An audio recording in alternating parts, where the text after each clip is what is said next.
नमस्कार मंडळी, सर्वांना श्री स्वामी समर्थ। आजच्या व्हिडिओमध्ये आपण यमदीपदान कसे करावे, यमदीपदान का केले जाते, यमदीपदान करताना कोणत्या चुका आपल्याला चुकूनही करायच्या नाहीत, तसेच यमदीपदान आपल्याला कधी आणि कोणत्या वेळेत करायचा आहे आणि हा दिवा म्हणजेच यमदीपदान केलेला दिवा लावल्यानंतर दुसऱ्या दिवशी या दिव्याचं काय करायचं, तर अशा सर्व प्रश्नांची उत्तरे तसेच यमदीपदानाची संपूर्ण माहिती तुम्हाला आजच्या व्हिडिओमध्ये मी देणार आहे। त्यासाठी हा व्हिडिओ शेवटपर्यंत नक्की पहा। चॅनेलवरती नवीन असाल तर चॅनेलला नक्की सबस्क्राइब करा। लगेचच आजच्या व्हिडिओला सुरुवात करूयात। यावर्षी मंगळवार दिनांक 29 ऑक्टोबर 2024 रोजी धनत्रयोदशीची पूजा आणि यमदीपदान देखील केले जाणार आहे। यमदीपदान म्हणजेच धनत्रयोदशीच्या दिवशी संध्याकाळी यमदेवाला प्रसन्न करण्यासाठी एक दिवा लावला जातो। या दिव्याचा अर्थ म्हणजे आपण यामध्ये साक्षात यमदेवाला प्रसन्न करतो आणि आमच्या घरी अकाली मृत्यू होऊ नये म्हणून त्यांना प्रार्थना करत असतो। तर आपल्या कुटुंबातील कोणत्याही व्यक्तीवर अपमृत्यू येऊ नये म्हणून धनतेरसच्या दिवशी संध्याकाळी हा दिवा आपल्या घराच्या बाहेर लावला जातो। यानंतर आपण पाहूया की यमदीपदान करण्यासाठी हा दिवा कसा बनवायचा। यमदेवासाठी दिवा बनवताना आपण फक्त गव्हाचे पीठ, हळद आणि पाणी वापरून हा दिवा बनवणार आहोत। आपल्याला पहिली चूक करायची नाही ती म्हणजे हे पीठ मळताना यामध्ये चुकून सुद्धा मीठ टाकायचं नाही।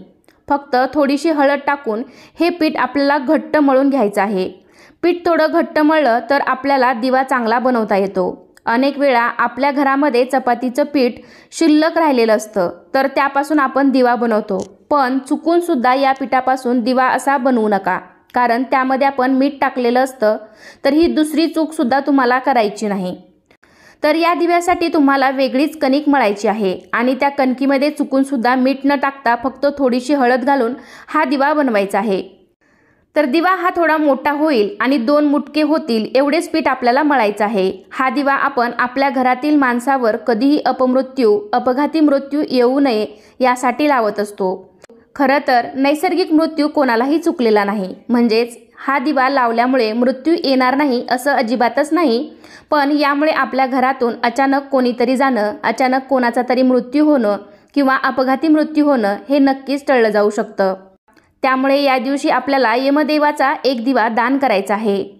तर या ठिकाणी मी तुम्हाला हा दिवा कसा बनवायचा ते दाखवत आहे। तर आधी मी थोडेसे छोटे छोटे 2 गोळे बाजूला काढून घेतले आणि त्यानंतर उरलेल्या कणकेचा आपण दिवा बनवायचा आहे। शक्यतो थोडासा मोठा दिवा आपण बनवावा, कारण त्यामध्ये जास्त तेल मावतं आणि दिवा जास्त वेळ तेवत राहतो। दिवा जास्त वेळ तेवत राहिलेला चांगलंच आहे, त्यामुळे शक्यतो थोडासा मोठा असा खोलगट दिवा बनवावा।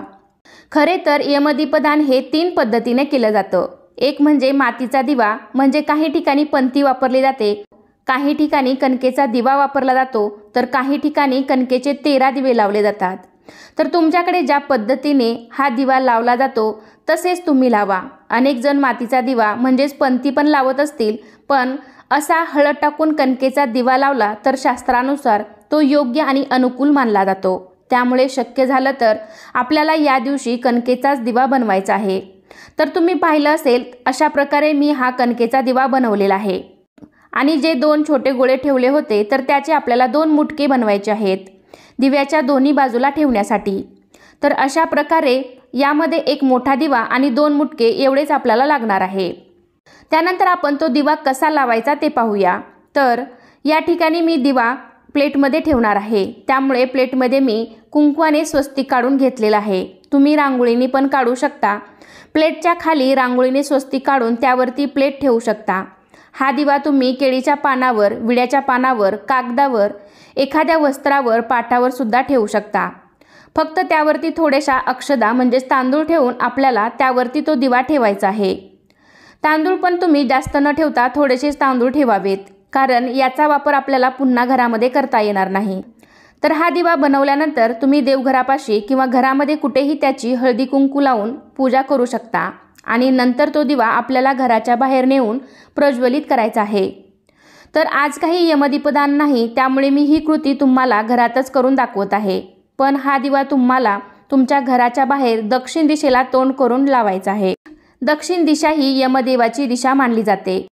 इतर कोणत्याही दिवशी किंवा कोणत्याही शुभ कार्याला आपण दक्षिण दिशेला तोंड करून दिवा लावत नाही, पण वर्षातून एकदा म्हणजेच धनतेरसला संध्याकाळी आपल्याला असा एक दिवा यमदेवासाठी लावायचा आहे। तर हा दिवा तुम्ही तुमच्या घराच्या अंगणामध्ये, बाल्कनीमध्ये कुठेही ठेवू शकता.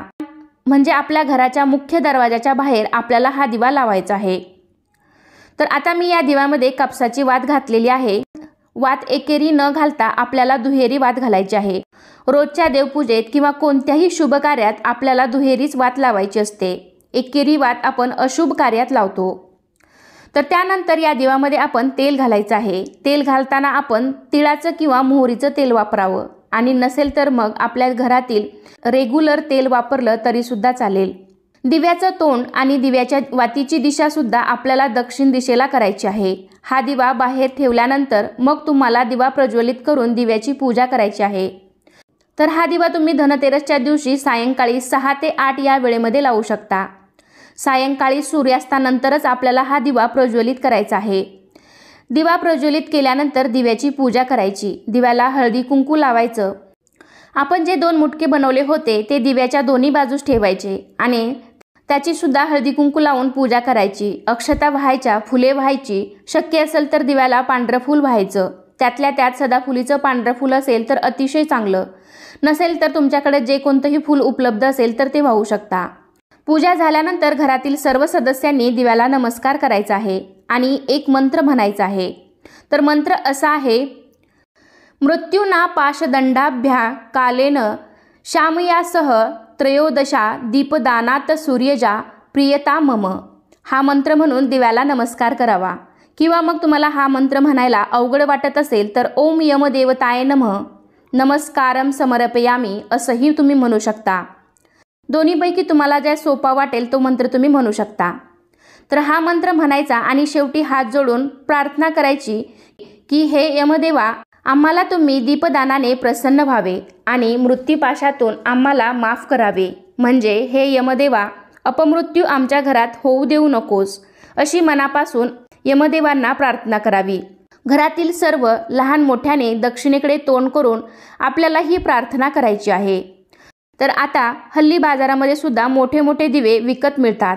ते चौमुखी असतात, तर ते दिवे तुम्ही शक्यतो वापरू नका. तसे दिवे तुम्ही डेकोरेशनसाठी वगैरे वापरू शकता. पण यमदेवासाठी लावलेला दिवा हा एकाच वातीचा असावा, जेणेकरून त्याची दिशा दक्षिणेकडे होईल. जर तुम्ही चौमुखी किंवा 4 वातीचा दिवा लावला तर 4ही दिशांना त्याची ज्योत असेल. त्यामुळे शक्यतो एकच दिवा आणि तो पण दक्षिण दिशेकडे तोंड करून लावा. दक्षिण दिशा ही यमधर्माची मानली जाते. कारण हा एकमेव असा दिवस आहे की ज्या दिवशी यमधर्माची दिशा दक्षिण दिशेकडे दिव्याची ज्योत केली जाते, पूजा केली जाते, जेणेकरून घरातील लोकांचा अपमृत्यू टळतो. तर हा दिवा प्रज्वलित केल्यानंतर तो कधी शांत होईल याची वाट बघत बसायची नाही. दिवा लावल्यावर, पूजा वगैरे झाल्यावर आपण आपलं रोजचं काम करू शकता. तर हा दिवा शांत झाल्यावर दुसऱ्या दिवशी काय करायचं? तर या दिव्याचं काय करायचं? हा दिवा आपण बाहेर लावलेला असतो, त्यामुळे एखादं कुत्रं रात्री येऊन खाऊन गेलं तरी पण चालेल. उलट कुत्र्याने हा दिवा खाल्ला तर चांगलंच आहे. किंवा मग दुसऱ्या दिवशी आपण सकाळी तो दिवा कुत्र्याला खाऊ घालावा.